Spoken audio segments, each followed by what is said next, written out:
Should your children be starting from zero? That's what we're going to be talking about today. I'm Dr. Femi Johnson, and I'm happy to be here with you today. So let's unpack this. Nepo babies, Lapo babies.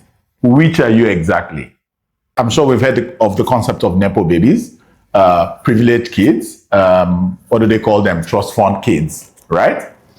So if you had the chance to do this, what would you make your children? Nepo babies, or you'd let them start from scratch, from zero?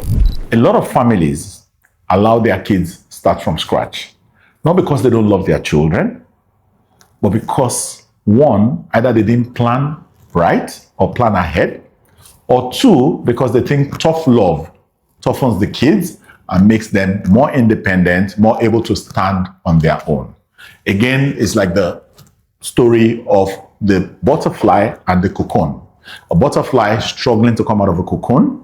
If you help break the cocoon and free the butterfly, the muscles will not develop well and it won't be able to fly. It will be disabled. But if you leave it, that pushing against the walls, that pushing and breaking strengthens its muscles and it's able to then fly. So a lot of parents believe that that's the way to go. Give them tough love. Once they hit 21 years old, or once they graduate from the university, send them packing out of the house. Let them go and make a way for themselves. And it's real, right? I lived in my parents' home, for example, until I got married. But did they give me a house? Did they give me anything? I think the greatest inheritance I got was my education. With that, I could stand on my own. But is that really, really, really true? Maybe not. The first house I lived in after I moved out from home was owned by my dad. I paid rent, I was a tenant, but that was soft tenancy. I wasn't afraid I was going to be evicted, even though I had to pay on time and pay my way through, but it was more like a soft life, if you understand what I mean, right? The job, the very first job I got, maybe I got on my own, but it wasn't a great job. The next job I got was someone that was related to me, and it was my parents speaking to someone to say, hey, he needs to get a job. And then I went in, dropped my CV, passed the test, obviously, passed the interview, obviously, but I won't even have had the chance to submit my CV in that reputable organization if my parents didn't know somebody there at that time that they spoke to.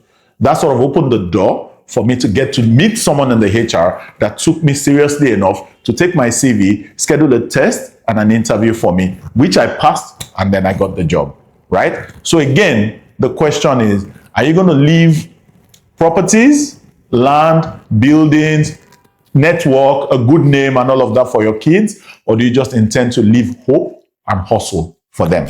It is real. A lot of the younger people, just read the polls, they don't want to get married anymore, right? The guys are saying they're hustling, they don't have enough to settle down and all of that. Some of the girls say, look, until you make it, don't come near me. You know, you hear different stories every day, right? Now they can't afford to, you see what a brand new car costs today, even a Tokumbo car for a guy that is starting or a girl that is starting from scratch, right? So the right thing to do is maybe your kids graduate from university.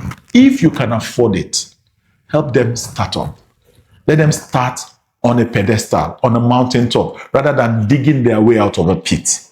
So maybe what? Graduation present a car, wedding present a house. Why not if you can afford it? It just helps them not to worry about the mundane things, right? Transportation is sorted, housing is sorted, and then they can focus on life and focus on other things. But guess what? I still maintain the best thing you can give them is a thorough education, but not just an education as most people give, an education that prepares them to take over your conglomerate, if you have one, an education that prepares them to continue from where you've stopped, to exponentially grow what you've created, not to start from the scratch and rinse and repeat, not to move around in circles. All of your struggles, all of your suffering is to place your children right where you started from to start again. How is that progress?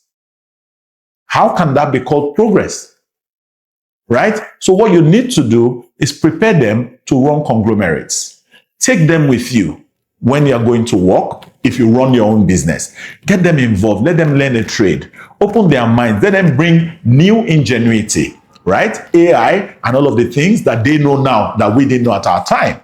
Let them infuse it into your business and grow it exponentially.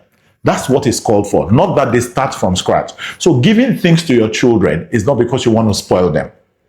Train them to be responsible and then let them pick from there. The Bible says a good man leaves an inheritance for his children's children. Not for his children, for his children's children. What that tells us is we need to think generationally, right? You have the big names in the US today, the Rockefellers and all of those. They started from scratch, but their children are enjoying the benefits of where they are. All the banks that you know today, the JP Morgans and all of that, that's somebody's name. Someone builds that. And then their generations are running it and reaping from it. And guess what? They don't have to be the best person to run it. There are loads of family-owned businesses abroad, in China, in Europe, and all of that, running where children are inheriting from their parents and taking those businesses to the next level. And you'll be surprised and amazed at the so many familiar names that you know today that have grown into colossal businesses that started as family businesses, passed on from one generation to the other. So the choice is yours. If you had it to do, what would you do? Create a Nepo baby or a Lapo baby? Nice hanging out with you guys today. I'm Dr. Femi Johnson again, and I look forward to seeing you next time. Thank you.